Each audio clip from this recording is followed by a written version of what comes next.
Hey everybody, welcome into another edition of the Windy City Breakdown. Tony Andracki here, joined as always by Andy Martínez and Kyle Millinowisch. And we have a special guest. Zoe Grossman is here from Cubs on SI, a writer there. You're not just Zoe, as Pat Murphy, Brewers manager, likes to say. Do you want to just share real quick, Zoe, with our listeners and viewers, the Pat Murphy story from the playoffs last year?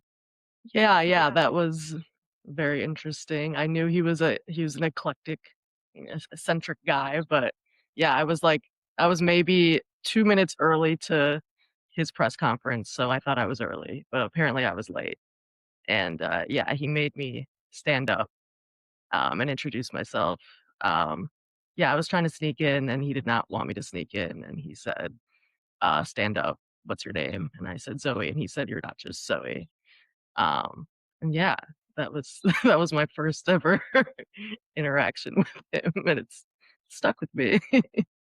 He's a strange guy for sure. He's a very likable guy, I think, except for his whole shtick. And Zoe, Andy, Kyle, and I just talked about this like 2 weeks ago. The whole thing of like nobody knows who our players are. The Cubs especially don't know who we are, and it's like, yeah, we everybody in Chicago knows who Christian Yelich and Tony Jackson hates Chourio, Pat and Murphy.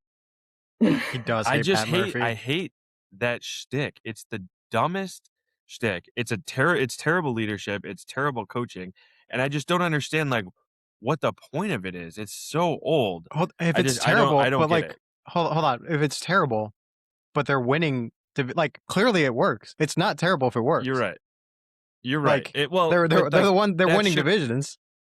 that's true, but that shouldn't be the reason why, and I feel like they're almost winning in spite of it. Like I don't understand why he continually needs to To stir like you there is a up. huge gap, It's but just like to stir you up. it's working because like they're winning on the scoreboard, right? Like, and he's not even talking smack, but like they're winning on the scoreboard because like you said, they keep winning divisions. They're like clearly a better team than the Cubs, a better run organization. Like that's just been the case for almost a decade now, really, I would say. And Pat Murphy's a fantastic manager, and the last couple of years, I think, has probably been a better manager than Craig Counsell. But it's just weird to continually be like, nobody on their side knows our anybody's name on ours. And it's like, dude, what? Like everybody in the world knows Jacob Mizorowski's name right now. It's just a weird stick. But we're going off the rails a bit. Zoe, any thoughts on that real quick? I think he's funny. I don't know. I know that Cubs I'm fans with might Zoe. and Tony might have their gripe with him, but I think he has a reason to be the way he is, and it's because the Brewers are so freaking good. I think he's funny outside of that one thing. That is the only thing about him that I do not like. Massive And thing. it bugs me to no end. It's weird for sure. I actually found the whole thing, Zoe, like you were talking about, and we were there in Milwaukee, and I remember sitting next to Andy, and we both had to introduce ourselves, and like, I actually found that to be kind of endearing, where he had every new member in the room, like, you know, introduce themselves and be like, "This is what outlet I'm from," and I thought that was kind of cool. I thought it was something that like shouldn't have landed, but kind of did. So it's not all bad in my head for Pat Murphy. I just thought I just I hate that shtick. It was not just a playoff shtick though. I guess he does that at the beginning of Right. the season, like in spring training. Like it's just because in playoffs there was a lot more new reporters, but he does that all the time. So it's Yeah, not for really sure. like it was like a playoff only thing. Also, really quickly on that, if you guys have time, like look it up. Adam McCalvy, the Brewers beat writer for MLB.com, wrote a really cool story about like what's it like to sit in on a Pat Murphy press conference or like media session. It's really Cool. really cool. He's one of the only he's only one of the only managers that does his media briefings still in his office. It used to be like that, I guess, where the manager pregame would speak in his office, and now it's all like in a press conference room or in the dugout. But Pat Murphy brings the writers into his office to talk shop. All right. Well, we will get to some Cub stuff. This isn't just a Pat Murphy podcast. We didn't bring Zoe on just to have her tell her story from October of last year. For those of you that don't know, we all worked with Zoe at Marquia as well. She was there with us through the 2025 season. So she's been covering the Cubs for the last couple of years. And there's a lot going on with the Cubs lately, as always seems to be the case. But they just finished up a 2-week stretch. They went 6-6 against the two worst teams in baseball, or at least the worst team in baseball and one of the worst in the Giants and the Rockies. Just kind of initial thoughts, Zoe, we'll start with you on these 2 weeks. And, I think we really thought, or at least I can speak specifically for myself, I really thought this was a stretch of the schedule that the Cubs could turn things around and take advantage of. And like, they had to win the last game basically to salvage a 6-6 record against these two teams. So it didn't play out the way that I thought it would for sure. And, they had a negative run differential because of that 18-3 loss they had to the Giants, in this stretch. So just wasn't great. But Zoe, your initial thoughts on just like the last couple of weeks and the way the Cubs have been playing for really over a month now. I mean, I didn't even realize it was 6-6 because since they won the last two series, but that just makes it sound a Right. lot worse. Yeah. And it was, it definitely was, I feel like, hard to watch at times. It felt like, especially with a lot of their plate appearances, early on in the Giants and Rockies series, just a lot of times just kind of felt like they weren't, they were kind of throwing in the towel way too early. I mean, I feel like they had so many chances in both those first two series to take the lead. I think they probably stranded the bases loaded multiple times in both those series. And I don't know, it didn't feel like what their identity should be at all at the plate. And I don't know, that's kind of just been their struggle for the last month or so. It's just, which is disappointing because the pitching has honestly, I mean, you have Ben Brown, you have Javier Assad, who have been pitching, comparatively well. So it just kind of feels like the bats are not measuring up to what the all the work that the pitching is doing, which has seemed to be. Kyle, what have you thought just the last couple of weeks and, going into this? I don't know too, Kyle. I've meant to look this up before, but like Zoe was talking about, the runners in scoring position, the offense, I don't even know what it was, but during this 12-game stretch, it had to be horrendous, even compared to like the rest of the last 6 weeks or so where they've struggled with runners in scoring position, because they lost the first two series. And then I know even these last two series in Colorado and, in San Francisco, and then against Colorado at Wrigley, they had like one or two good games total with runners in scoring position. Do you have that number, Kyle? Have you seen it? I don't. I'll look it up though. But what was funny was yesterday in the second, I think they had 7 hits in that inning, and you might have tweeted out or texted us like, this is all the bad luck the Cubs had, just like breaking through, and then they didn't. They scored one more run the rest of the game. So it was like, I guess they just like they dinked and dunked, and they had a couple blue pits. I think Carson Kelly had one, Happ had one, or maybe it was Bush. And then after that, it was nothing. I mean, what were they? They're up 7-0, right? I believe it was 7-0 in the second, and obviously the Rockies shipped away. They won 8-6. They won 8-6, and it's like, a win's a win, but at the same time, you put up one run after your 7-run outburst. I don't know. To me, I'm like, I don't think they had a hit with runners in scoring position on Monday or Tuesday, if I'm not mistaken. I'll pull those numbers up when I'm done Pedro talking Ramirez here. on Monday did. The single, which didn't even score a run. I mean, granted, they held Happ there, or whoever the runner was, because it was runner on third, no outs in the ninth. But the Pedro Ramirez single in the ninth was their only hit with runners in scoring position. It's just like, I think they were 1 for 10. Yeah. On Monday? Yeah, 1 for 10, I'm pretty sure it was. And Tuesday they were like crazy. 0 for 9 or something. Yeah. I'll look up real quick. I'll look up their numbers over their last 12 games with runners in scoring position. I'll get back to you. BRB. Andy, I mean, what have you thought of this? Like, were we wrong to think that the Cubs could get right against the Giants, who are one of the maybe 3 to 5 worst teams in baseball, and the Rockies, who are clearly the worst team in baseball and also the worst pitching staff in baseball? Yes and no. I'll say just the reason I say no is because, I mean, as we've seen with baseball, like no matter when you catch a team, it doesn't really matter what the record is, right? Like I think if you would have said that the Cubs would go 6 or 5-1, I think it is, against the Phillies, you would have taken it and thought it was a great sign. But like when they played the Phillies were really down. They fired their manager, and now they're playing really well. Like you wouldn't want to play the Phillies right now. So from that perspective, I would say no, because you don't know what they're going to be. But like also the Giants and Rockies haven't been that good to justify like, oh, like you caught them at the wrong time type of thing. Like you should have been better than 6-6. And to Zoe's point, like they won 2 series, so I was like, oh, like yeah, the last 12 games they probably have a winning record, just anecdotally. And then it's like, no, they went 500, and it goes back to my thinking of like, well, what is this team, right? Like when they were on that 20-3 stretch, I kind of thought they're not this good, but they're really doing really well. And then during their bad stretch, I'm like, well, they're not this bad, but what are they?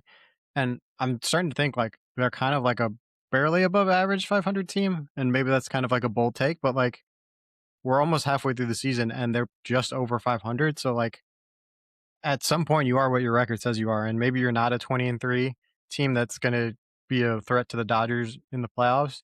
But maybe you're not a team that's going to be going for a lottery pick. So it's like, what this is maybe just a middling team that in the National League is not going to be not good enough, right? If they're in the American League, they're probably cruising to a division title and maybe even getting a first round bye. But in the National League, like you have to be probably close around to like 87, 88 wins to get into the playoffs this season. And I just don't see them getting to that threshold the way that they've been playing the first half. Of course, that can change with trade deadline additions and things like that. But like right now, if you told me they're going to win 85 games, I wouldn't be surprised. And so I have the stat here. So their last 12 games, starting with that 18-3 loss at home against the Giants, their average with runners in scoring position is 176, which ironically is Dansby Swanson's average this year, just in general. They had 16 total hits, and 9 of those 12 games, they had 1 or fewer hits with runners in scoring position. The most they had was 4, and it was yesterday. Yeah, it's unreal. It's crazy. It's so gross. It's like I feel dirty saying those numbers. It's just like it's kind of what this offense is, right? It's like there's it goes back to like Tony. I think you were there the not the last time Jed spoke, but the penultimate time that Jed spoke, where he talked about like, you know, good word. Thank you. Where it's like, you know, we're so good with not runners on base, and then with runners on base for whatever reason we struggle. And then he was asked about like, do you need a superstar? And like he talked about how like there isn't, you know, a bunch of them hanging around that you can just pluck off a tree and put into your lineup. But like that is what this team is missing, right? It's just like 9, like no one on this lineup scares you. You're not like, maybe right now PCA probably does, but like outside of like the hot stretch that he's in, it's like, all right, I can work through this. I can work through this guy. I can work through this guy.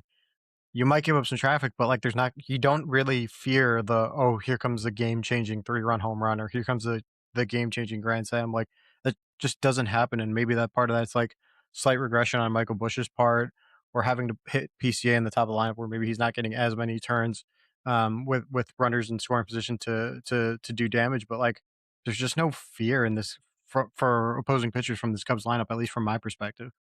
Yeah, I do think that's, you're right. Like that is just who they are. And to Zoe struggles, it's just been tough to watch. Like a lot of these games have just been really tough to watch. You know, it's like, you know, fans wanting to pull their hair out. And like, I understand that. And it's, you know, Andy, you brought up the 20-3 stretch. And I was thinking about that this week. So they were 20-3, obviously, like it's just one stretch, but it was a long stretch where they played good baseball. Outside of that, they're 19-33. 19-33 would be one of the worst teams in baseball outside of one stretch, right? And then they won 15 straight at home during a time, right? So outside of that, they're 7-16 at home. So they had that 1 15-game winning streak, which, you know, lasted from April through the end of May or whatever, maybe early April into May, whatever it was. But like they're 7-16 at home outside of that. And a couple of those wins, especially recently, were like amazing comebacks or walk-offs where the other team basically made a bunch of mistakes. Like that walk-off on Monday was more a result of the Rockies walking the leadoff hitter, throwing the ball into the center field, like all of that kind of stuff, than like the Cubs really deserving credit for coming back. Like they took advantage, sure. But it is tough. And you know, so with this offense, I don't know. You're right, Andy, that it was the penultimate time that Jed talked, but it was also this past time on Tuesday.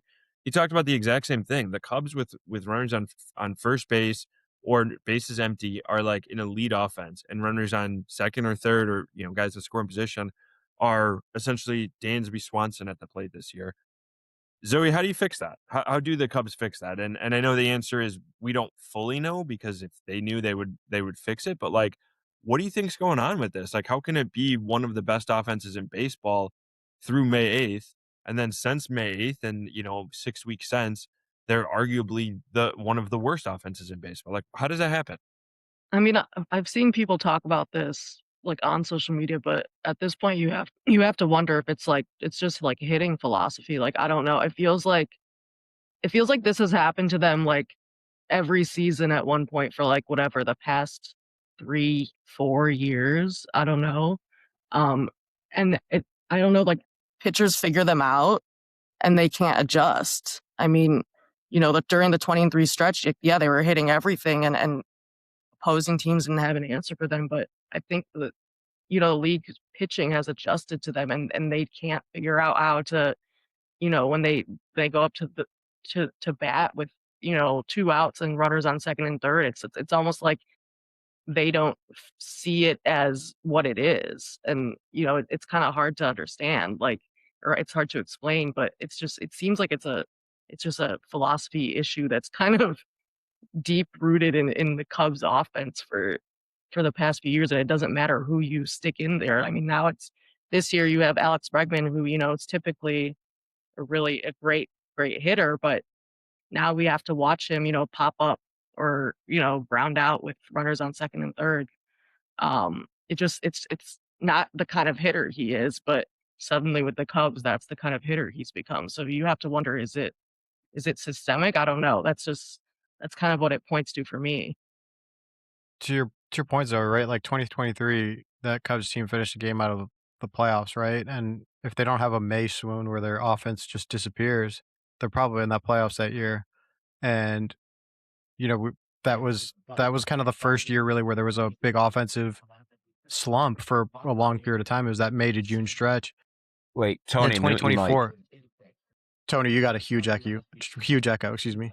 But you got 2024 where they have that first half swoon again, and they end up with the same record at the end of 2024. 2025, the second half, there was large collective slumps. So you're right, Zoe. Like, this has been a yearly progression or a yearly occurrence where the offense just fades for extended periods of time. And it wouldn't be surprising to me if they turned it around and they're a great second half offense, just because we've seen the track record of like them having that one or two bad months and then being totally fine. But they're digging themselves a hole, and they're digging themselves, like, they're 8 games back in the division. Do I expect them to win the division? No. Could they make it close? Maybe. But like, they've dug themselves such a hole that like you're in a situation where you're chasing to get into the wild card. And as I've stressed this multiple times, and I've said it multiple times on the podcast, but like, now your trade deadline philosophy changes, right? Like, you're probably not in the Tarek Skubal conversations. You're not in the conversations for an upper echelon starter that can win you playoff series. Now you're looking at marginal additions at the trade deadline that make you from like a 60% playoff percentage team to like an 80% playoff percentage team. And that's not going to win you series in the playoffs. Like, maybe it'll win you the wild card. Maybe it'll push you to 5 games again in the DS, but that's probably not getting you deep into October. That's not making you a World Series team, which is what this team was kind of built out to be, right? It was supposed to be better than last year. That was a game away from the NLCS. And to me, I don't think this team is anywhere near better than they were last year. All right, so we were talking about. I have a quick. I'll go with another random stat here, but we were talking about like how good the Brewers are, how the Cubs are slumping. I feel like this is such a stat that just epitomizes how the trajectory of the Brewers season versus the trajectory of the Cubs season. The Brewers this season, with runners in scoring position as a team leading baseball, they're hitting 284 as a team with runners in scoring position. The Cubs, on the other hand, are 29th in baseball, hitting 220 with runners in scoring position. I mean, if that's not like I'm sure there are other stats that are adding to it, but if that's not just like the most glaring one, I don't know what is. I'll hang up and listen. No, you're good. So you said like Dansby's hitting 176 or right a season, which is what the Cubs hit with runners in scoring position over the last 2 weeks. But what do the Cubs do with Dansby right now? And that's been a major talking point. It's been probably the hottest button issue in sports in Chicago sports this week. I've seen so many people go off about it on social media or on the radio or write articles or whatever it may be. What do the Cubs do, especially when you have Matt Shaw that's given the team a spark? Pedro Ramirez has, sparked him Monday night. He came off the bench, had 2 hits, scored a run, drove in a run, like, made an impact for sure. But Zoe, like, what do you think how do you think the Cubs handle Dansby moving forward? Like, should they bench him for a little bit, for a long time, play some of these other guys? What do they end up what are they going to have to end up doing with Dansby, considering he's still at this point in the season, mid-June, we are coming close to the halfway point of the season, and he's not even sniffing 200. Yeah, I feel like because of, how the kind of defender he is and how much money he makes, you can't really justify, like, simply benching him, which is why it makes it, it's such a weird situation. Like, at this point, like, and the only thing that would make sense is, like, an like, a phantom IL stint, but, like, that's also, like, Dansby never misses time either. Like, so it's just, like, kind of it's so hard to even, like, kinda wrap your head around how, like, a player, who I mean, I know that, like, he's, like, a maybe career 240 something hitter, like, he's never been, like, a 300 hitter, but, you have to you just have to wonder, like, what is going to justify benching him if one, hitting 175, which is, I think, worst out of qualified hitters in the league. Um, because I mean, I saw that Jed said, like, his defense is too important, which it is. I mean, I think he leads, you know, shortstops and outs above average and whatnot, which is expected from him. But I mean, at this point, like, I feel like, do you send him? You just, like, put him on the IL to give time to guys like Shaw and Pedro Ramirez to get it consistent at bats. I mean, it feels like kind of feels like a decision that would be, out there, but I at this point, like, it's like they're kind of out of options for him unless he just turns it around on his own.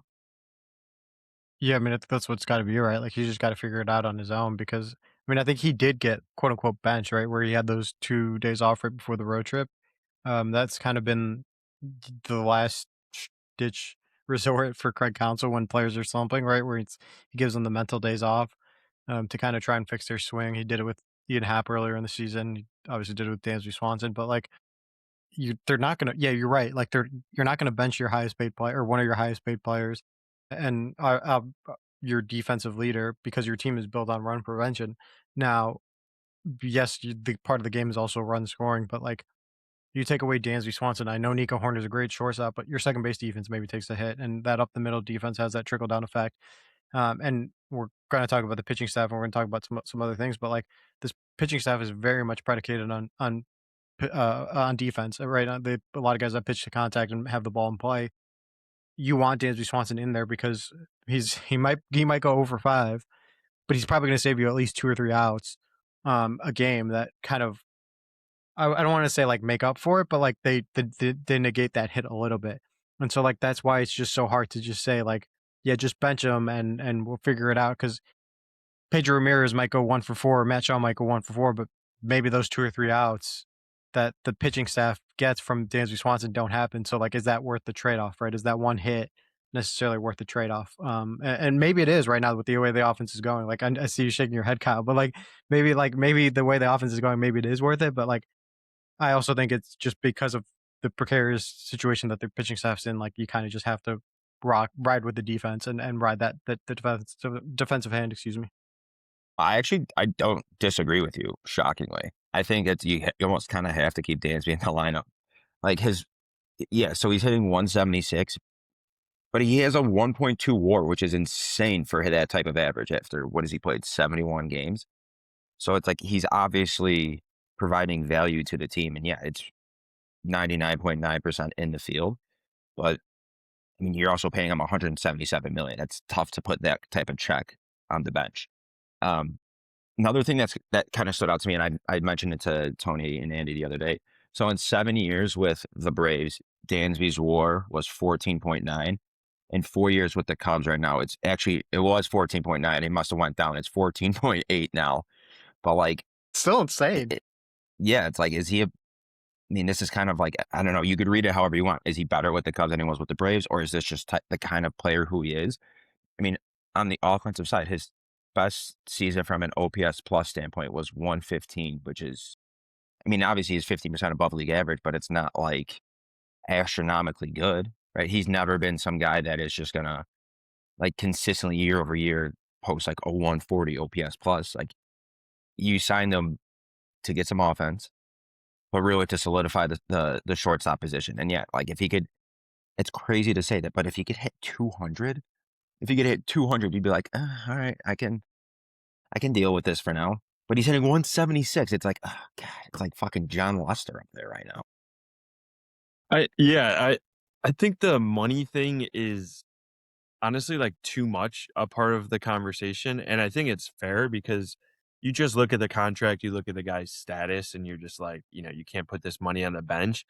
And I do agree with it, but I think even independent, you take contracts out, you just say everybody on the roster is making the same amount of money. I don't think that you can just do away with Dansby Swanson and feel like you're still going to make the playoffs. Like, if you got hurt or something, somebody else would have to step up. Fine. Like, that's what you have to do. But you have a healthy Dansby Swanson. Like, you do have to play him at least more often than not. And they've done some things. They've pinch hit for him. Like you said, Andy, they've given him a couple of days off in a row. Like, they've found some ways around it. I mean, in some ways, he's sort of like in the 2000s to the 90s, like that really good defensive catcher, and you just like finding ways to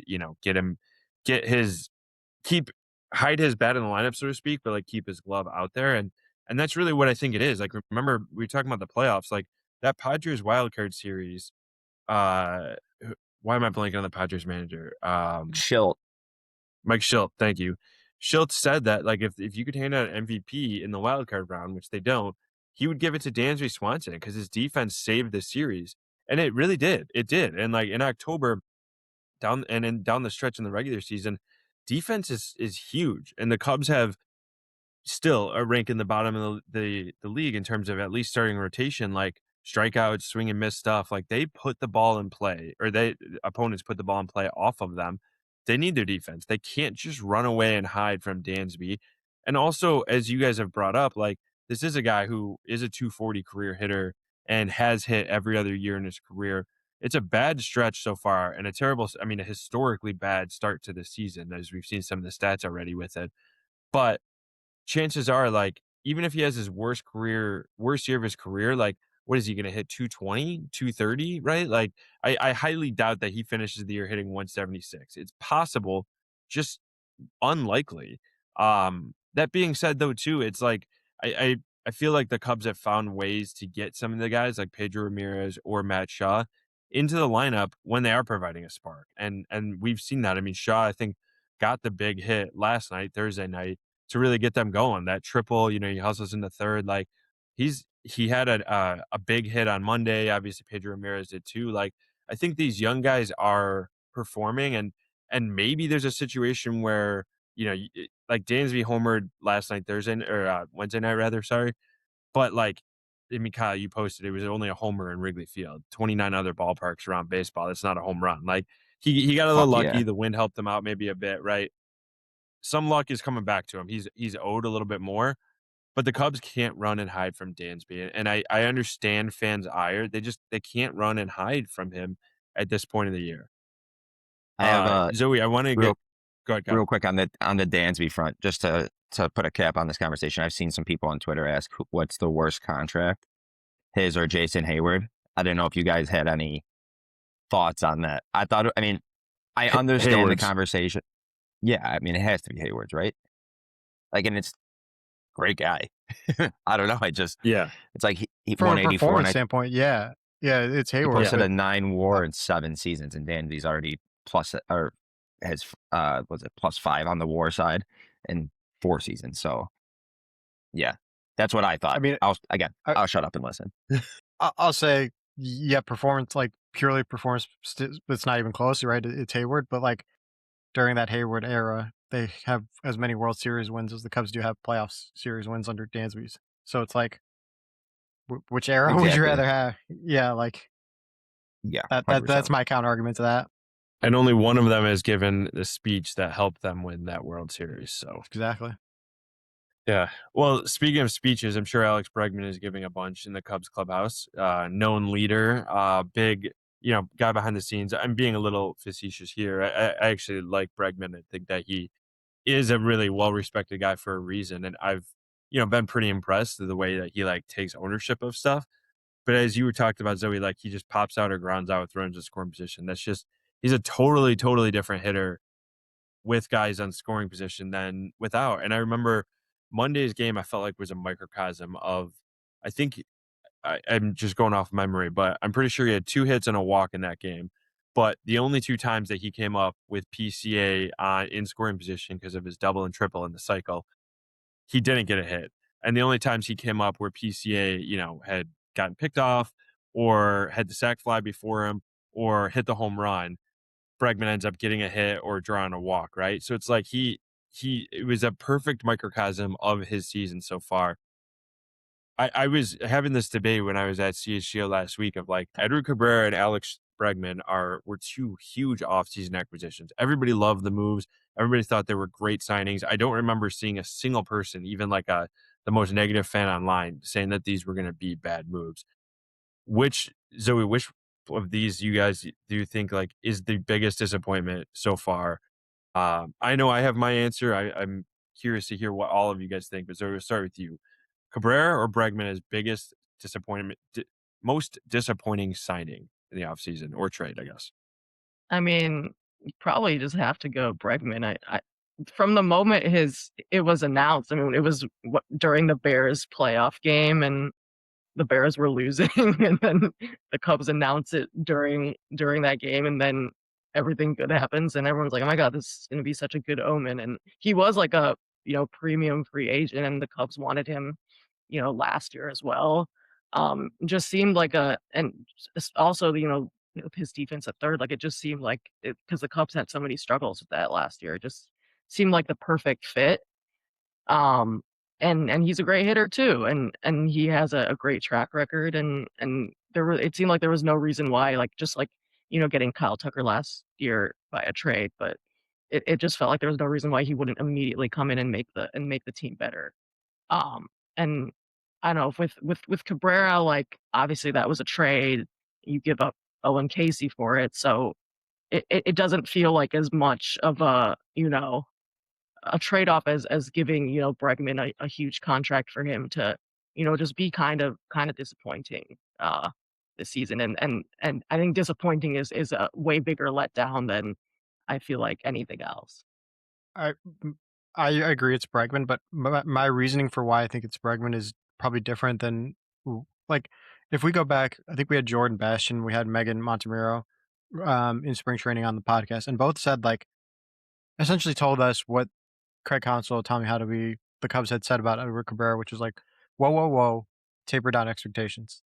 Yes, it was a big trade, but it wasn't necessarily just this season, when he's going to be Cy Young this season. It was kind of this is a guy who's had a lot of injuries, who has a lot of raw potential, who's kind of he's going to figure it out, but it might not happen right away. Clearly, we are seeing he has not figured it out. There's a lot of tantalizing stuff, right? Like a changeup that sits mid 90s, that's really his fastball in terms of usage. That is his primary pitch. There's a lot of tantalizing things about Edward Cabrera, but it has come nowhere outside of his first 2 or 3 starts. It has come nowhere near fruition. And that's why I think from the get-go, if you read what the Cubs were telling you, if you read what was being said about the team, or what the team was telling you about Edward Cabrera, it was kind of hey, lower expectations. This is not going to be a number 1 starter. This might not even be a number 2 starter. So immediately at that situation, my thinking was okay, if this guy can make every turn in his rotation and give the Cubs a chance to win, that's a really good signing. Obviously that hasn't happened. Not even really close outside of those first 3 starts, but Bregman was brought in to be Kyle Tucker's replacement. He was brought in to be the main dude, and he's not being that compared to where Edward Cabrera was hey, talk down expectations. And really, it's good reason that they talked on expectations. We're going to have those just push back. Where we say we're going to have those birds that were chirping chime in there. Jesus, yeah, they're joining the podcast. You guys can hear them pretty good, loud and clear. Are you Wow. kidding me? All right. Well, yeah, I'll ask their thoughts We were too. getting their I think opinion. Yeah. they're just disappointed by every offseason acquisition. Phil Maton as well. You know, they're just unhappy with everything. Um, But yeah, Indy, I want to like push back on the idea, the Edward Cabrera thing that you were talking about. Like, I understand their point, but this is also like a 28-year-old in like what, his fifth or sixth MLB season, right? Like in his sixth MLB season, he is not just like a super young guy. It's not like when the Brewers acquired Kyle Harrison and they're like, this is a big long-term deal. If he does end up being a Cy Young candidate or an All-Star, like not the end of the world. Cabrera is a more established guy who, yes, he's dealt with injuries and stuff, but like I understand if you're not going to be like, oh, this guy's not going to come here and put up a 2.5 ERA and win 16 games for us and be a number one. Fine, but like they've needed him to be a lot better than a borderline five, and borderline five meaning since his first two starts of the season, he has an ERA over 6. Right, like it's been rough, and it's like every single start. So that's why I think Cabrera is actually my answer to this. Is like every single start he has basically, outside of the one in Colorado, like he is putting the team behind pretty early. He's given up home runs. It's been command issues. You know, he'll have multiple walks in a lot of starts. He has this dynamic stuff, as you talked about, Andy, and yet he seems very hittable. I'm just not quite sure what's going on, and it's interesting because I thought that it was a great move. I had liked Cabrera for a while. There was like a 14 or 15 start stretch last year with the Marlins where he had like a 1.7 ERA. He was one of the best pitchers in baseball for like over 2 months. And I thought the Cubs might be able to harness it, moving to a team that's actually in the playoff hunt, the best defense in baseball, like the Cubs pitching infrastructure, which has turned around a lot of guys. And it hasn't happened. And I think it's even a more glaring issue given the Cade Horton injury, the Matthew Boyd injuries this season. That Justice Steele still is not back at this point. We thought possibly he might even be back by June 18th here, and now Jameson Taillon's on the IL. Like I feel like the Cubs really needed Edward Cabrera to be a dude, or at least a dude sometimes, and he hasn't been that at all for like 2 full months, right? And I think that's really hurt the team. The Bregman thing, and Bregman said it himself, if he had performed better in situations that have more wins, that's true. And I think he will get to that point. I honestly feel like it's frustrating to watch sometimes, just like the at bats and with runners in scoring position for sure. And I get like fans' frustration and ire at that. I think Bregman will be fine at the end of the year. I don't know that Cabrera will be. I don't know if we look back at the end of the season and Cabrera is going to suddenly have like a 3.70 ERA and we're going to be like, wow, that was a pretty good move. Like, I don't know what's going on with him. And I think he's actually been even more disappointing than Bregman in that regard. But Bregman's what, 33? Like he's not True, yes. I don't think there's a guarantee that he comes back and is the $35 million player, right? Like I think there's a chance he comes back and is like slightly above average, which like good. Like that's a boost to the Cubs offense, but you're not paying him to be that. You're paying him to be much more. Whereas like Edward Cabrera, like, yeah, you paid a premium, but like really are they missing, like would Owen Casey transform this offense? Probably not. No. The other prospects, like you'd like to have them in case you want to make a trade. Sure. You can make that argument if you want. But like Edward Cabrera, like essentially for what you paid, you're kind of getting what you paid. Let me rephrase that. You're not getting what you paid, but you're at least getting every turn through the rotation, which like the way the Cubs pitching staff is right now, like that's kind of a win. I know he had the blister issue and he came out early, but like Alex Bregman's supposed to be the guy that's carrying your offense. And what have we been talking about? Like what did Zoe start like this podcast saying? It's the offense. Pitching's been actually it's the offense. Like I'm not like Edward Cabrera is a big part of why this Cubs team stinks, for sure. Or maybe doesn't stink, but like is not performing to expectations. But Alex Bregman is a big reason why the Cubs offense stinks. Like that's clear. Like you're paying him to be a $35 million man, and he's performing at what, maybe like an $8 million replacement level player. Like I think that's a bigger disappointment. Can I get some stats fair in here? Yes, Kyle, stat guy Kai. Thank you. I'm just percolating over here. I don't know. Maybe it was Zoe or Andy or Tony. One of you guys. One of you guys were talking about Bregman with runners in scoring position or just runners on base. So or pardon me, I'll say this season with runners on base, not just in scoring position, on base in general, he's hitting 208. With nobody on base, he's hitting 291. I mean, that is That's a good. monumental difference. No, that's bad. Good stat. Well, the Bad 291 is numbers. good. Yes, good stat. Yes. Bad numbers. But in his career, he's the opposite. He's usually better with runners on than runners not on. Jesus. Now I know now what you my meant. brain's short circuiting here. So what did Ian Happ say the other day? There's some positive regression. Wouldn't that just be progression? There's some progression ready to happen for Alex Bregman here. Again. Yeah. All right. Well, we were talking about injuries too, and just Edward Cabrera. When Daniel Palencia went on the IL Tuesday, my first thought was, are the Cubs cursed? Like, again, because these pitching injuries are insane. So, Zoe, I ask you, are the Cubs cursed again?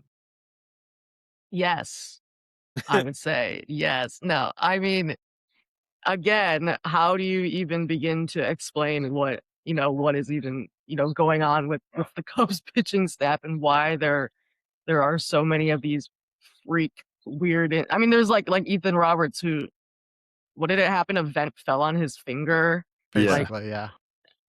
Matt Boyd was playing with his children. Like He was bending I down don't to know. play with his children. He was bending down. He was not yet Yes. playing with his children. He His was children not are yet. innocent. But like how like what is happening in the training room? Like where I don't like why. I mean, with a lot of these injuries too, I think I counted that. I think it was 6 of them are elbow injuries, which is not ideal at all. Obviously that happens with pitchers, but for it to just for them to be piling up like this, it doesn't really make any sense. And I feel like some of it you can chalk up to bad luck. But I don't know. It especially with like Palencia going on with two different injuries. And it was kind of ironic because the Cubs did have a save situation yesterday, and it was like he wasn't even available for that. Which also, of course, would only happen to the Cubs. But no, it's been so weird. I don't know what's happening in that training room, but something is, and I don't know. It's not good. Andy, are the Cubs cursed? Maybe. I mean, it's kind of funny. Like, is it like from the bullpen perspective? Like, right? Like they finally spent money, right? They finally spent money in the bullpen. They finally gave out a multi-year deal to Phil Maton. They added a bunch of these guys. None of these guys are a factor. Jacob Webb's probably like the biggest factor, and he was the one that probably signed for the least on a guaranteed deal of all those guys. 1.5 million. And you think about, and you think back on like, I think back on 2022 or 2023 when it was clear like they were basically rebuilding, especially 2022, and they built a bullpen from day one that was pretty darn good, right? Robertson, Givens, and I'm blanking on the third, but from day one, Chris Martin, yeah. So they essentially took 3 flyers on veteran guys, and it all worked out. They're not competing; they're able to flip them for prospects. One of them being Ben Brown, but then this year, when they're trying to compete, they give out the guaranteed money. They give out the big deals, and they're not factors. Like, it's like so ironic, right? But it's also like bullpens are volatile, right? Like, that's just going to happen. That's just the nature of the business. But like, maybe they are cursed. Like, maybe it is like, hey, if this was a rebuilding team, like Vel Maton's like Mariano Rivera 2.0 or something. Like, I don't know. Like, it does seem like they're running in a lot of bad luck. To your point about the injuries, Zoe, like I feel like elbow injuries aren't something, they're just not really preventable, right? Like everyone goes down with elbow injuries. The Ethan Roberts one, the Matthew Boyd one, they're all freak injuries. Like, to me, it's like when people are like, well, what's going on? Like, what are the Cubs medical staff doing? It's like, well, like, what are you supposed to tell your pitchers? Like, hey, don't play with your kids. Like, when you go home, just lay in bed and don't do anything. Like, like, come on. Like, it's or like if something's falling, like, don't try and prevent it from hitting. Like, I don't know. It's there's not much the medical staff can do in those kinds of situations. It's just like act of God type of thing. Like, and then unfortunately, like every act of God, it seems like it's going against Cubs pitchers right now. Kyle, are the Cubs cursed? And even if they are, would you still take this curse because they broke the curse for 1 year in 2016 as a fan? Obviously, yes. I'm trying to find the tweet where it was a stat about Phil Maytone. Whatever his last name is. Fuck that guy's last name. Whatever. So he's pitched in, I think, 24 games this year. I think, or 28 games. I think in only like 3 or 4 of them has he had a clean 1, 2, 3 inning. It was some crazy stat. I mean, Zoe, did you see that stat on Twitter too? Yeah, I don't know if it was. Yeah, it was something like, I don't know the exact, but it was like, I think he's had like maybe like 2 or 3 clean innings or something like that. It was something crazy. Yeah, I wish I had. Jeez. I could find it so I could give credit to whoever tweeted it out, but they were like, Jed's never signing a reliever to a multi-year contract again, which, to be honest, he's probably not. He's seeing this 91 mile an hour fastball and 73 mile an hour curveball just getting blasted or not even coming close to the zone. I mean, it's crazy. He's got a 5.9 ERA. Like, what the hell? Yeah, and these injuries are crazy. Go ahead. That's why that signing was just kind of puzzling to me, like, because I feel like Jed's philosophy for building the bullpen was, I mean, they got like Brad Keller, he was like a non-roster, invitee last year, Yeah. and he was the Cubs best reliever, and like Thielbar and Pomerantz, like those guys just kind of came out of nowhere. So never really understood what, maybe you guys do, but what made Jed throw $14 million at a reliever when he If you looked never at does his that. If you looked at his advanced stuff, it was insanely. I mean, Tony, I think you and I were both like, "Wow, look at his baseball savant page! Like, this is like great." We both. Maybe I'm speaking for you, Tony, but I think we both thought it was a great signing at the time it happened. But you're right; it just hasn't panned out. Like, it has not worked. And on my quick glance, there's been at least 4 appearances where he has not allowed a base runner. Maybe Still, more. That's only great. 4 at this point. 28. What the Yeah, hell? no, I know. Yeah, I phrased that wrong. I'm saying like it's not good. Like it's Yeah. no, I like know. 4 chance.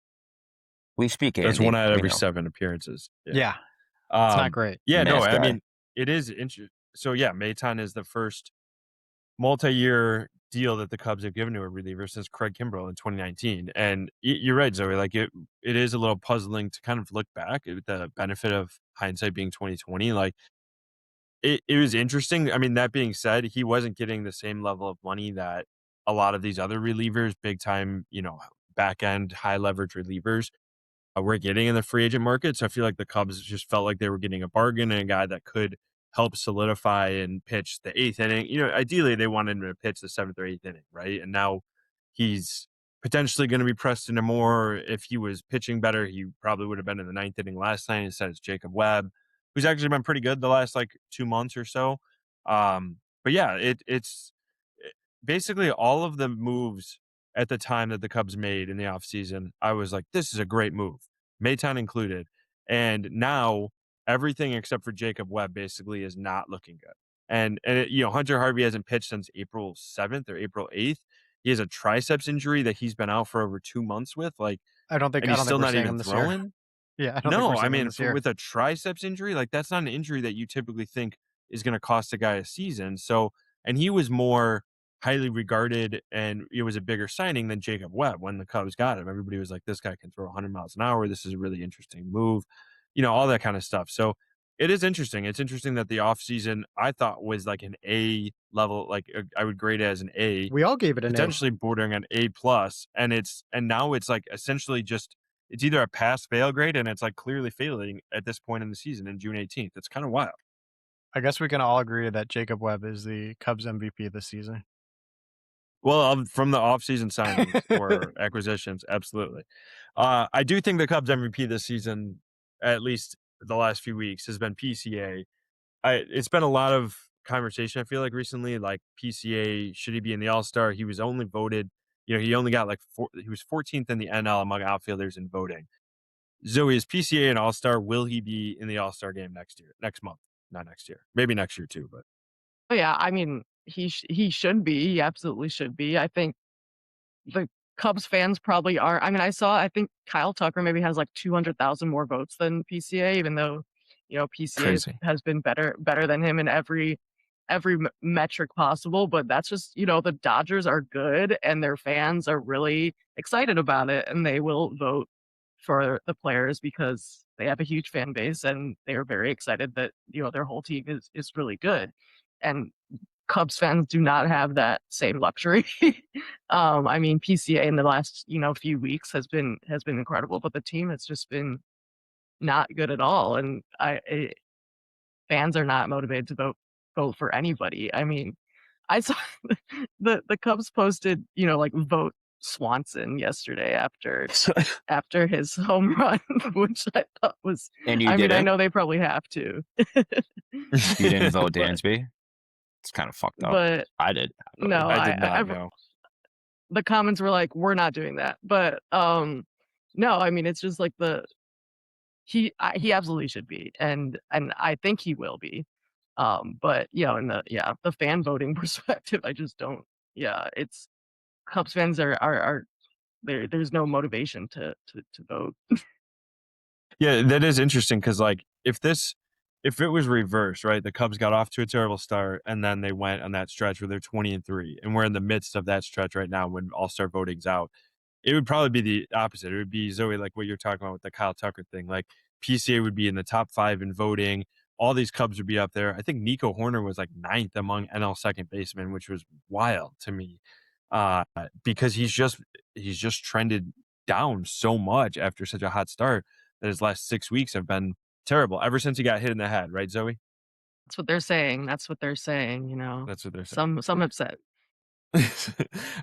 Andy, is PCA an All-Star? I mean, I think his case is better than Ben Brown's, and it's not a knock on Ben Brown.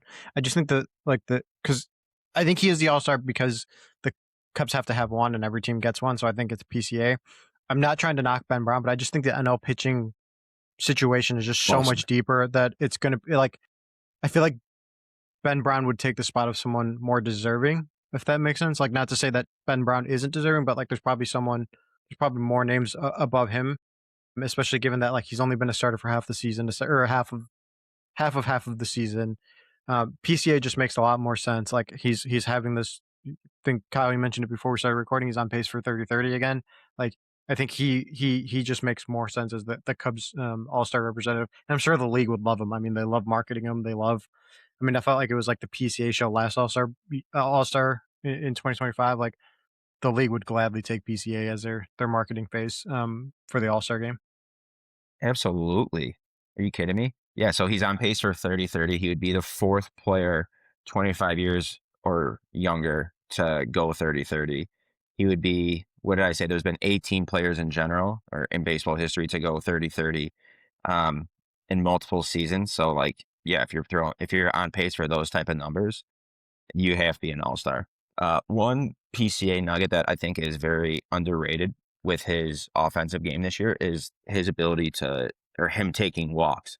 He had 29 walks all of last year, and I think it was 157 games. He's already at 25 walks in 75 games this year.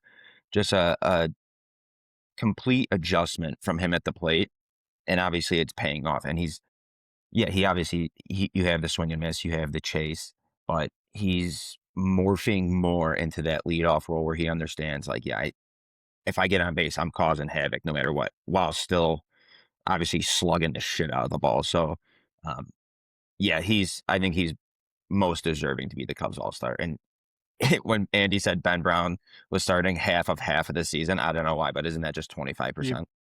Yeah, I don't know why I didn't say a quarter. You're right. This is my brain just had a brain fart there. Yeah, half of a half. I'm the brain fart guy around here. The slump that stirs the straw. Well, I mean, it is a more sustainable hot streak from PCA, and just the numbers overall are more sustainable. Jed said that as well this week. Craig Counsell has said it too, and I think like the cycle was just a cool moment on Monday. I realized when Jed talked on Tuesday, I was listening. I wasn't there that day, but I was listening back, and he was like, "That's the first cycle I've ever seen live," and I was like, "That's kind of crazy that Jed, who's been working, in a front offices for more than 2 decades, has never seen a cycle live." And then I was thinking about it, and I was like, that's the first cycle that I've seen live when I was there on Monday. So that was pretty cool. I didn't even really think about it from that perspective. But it was kind of cool to just see it happen and happen in reverse order. But it is a more sustainable stretch from PCA. Like, he's chasing less. He's not the free swinging guy that he was before. And I think this is like the fruit of that labor right now is what he's going through. And he's not going to hit leadoff home runs, 4 times a week or 3 times a week, whatever, for the rest of the season. He's not going to hit a cycle, every 10 games, whatever. But it just seems like a different, better, more improved version of PCA. So I agree. I think he's going to end up being in the All-Star game. And the Ben Brown case, like you said, Andy, it's so hard among pitching staffs. There's like 12 to 15 NL starters who have at least as good of a case as Brown, if not better, guys who have been in the rotation for more than half of a season. So yeah, I think it's going to be difficult for Brown to make it. I thought it was always going to be difficult, and PCA's surge probably makes it a pretty easy decision. But we're going to wrap here. That'll do it for this episode of the Windy City Breakdown. We thank Zoe for stopping by. Check out her work on the Cubs on SI blog. And Zoe will definitely be back and share her Cubs thoughts and stuff with us as the season progresses. For Andy and Kyle, I'm Tony. Thanks as always for listening and tuning in.